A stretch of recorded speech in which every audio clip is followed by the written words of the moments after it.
உடன்படிக்கை மூலமாக மட்டும்தான் மீட்கப்படுகிறது, மீட்பு கிடைக்கிறது என்று சிசிசி சொல்கிறது. 11:29. இந்த சிசிசி சொல்வதே அறியாமல் பலர் என்ன செய்கிறார்கள், பல குருக்கள் என்ன செய்கிறார்கள் என்றால், எல்லா இதுக்கும் கிடைக்கும், அவங்களுக்கு வேண்டி அவங்க நல்லவங்களாக இருக்கணும், அவ்வளவுதான்.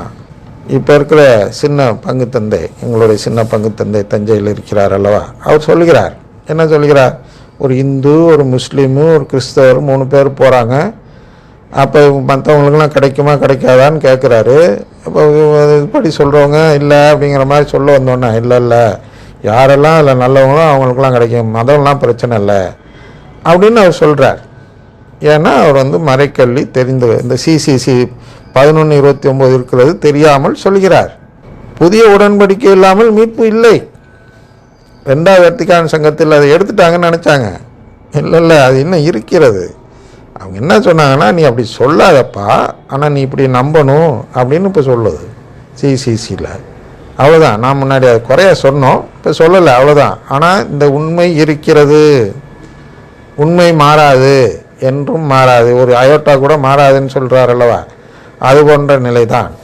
எனவே if anyone desires to express this அப்படின்னு சொல்கிறோம் இல்லையா, if anyone desires to live eternally as immortal child of God, then that person should express such a desire by making the everlasting new covenant with God through faith in the Eucharist. அதுக்கு அந்த ஃபெய்த்துன்னு வரும்போது எல்லாரும் என்ன நினச்சிக்கிறாங்கன்னா, நற்கருணை ஆண்டவரை இயேசுன்னு பார்த்தாலே, இயேசுன்னு நம்பினாலே அங்கே நமக்கு நம்பிக்கை, போதுமான நம்பிக்கை வந்து விட்டது என்று நினைக்கிறார்கள். அதுதான் இல்லை. அந்த நம்பிக்கை நம்மை மீட்காது. அந்த நம்பிக்கை இல்லைன்னா வேணால் மீட்பு கிடைக்காமல் போகலாம்.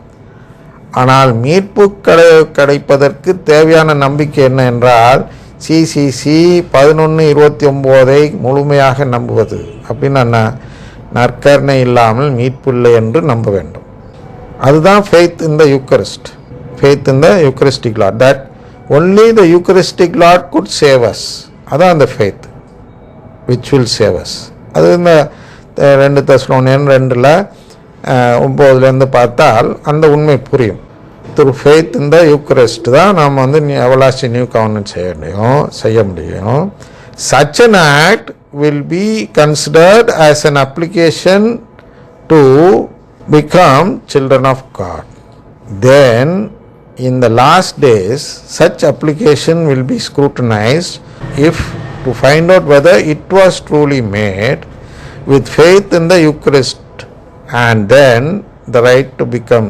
அதாவது முதல்ல இந்த இதை டெஸ்ட் பண்ணுவாங்க. எதை டெஸ்ட் பண்ணுவாங்கன்னா, நான் இந்த நம்பிக்கையோடு செயல்பட்டேனா, தீர்ப்பு நாளில் நான் நற்கருணை ஆண்டவரை இந்த நம்பிக்கையின் அடிப்படையில் நம்பி திருச்சபையில் வாழ்ந்தேனா.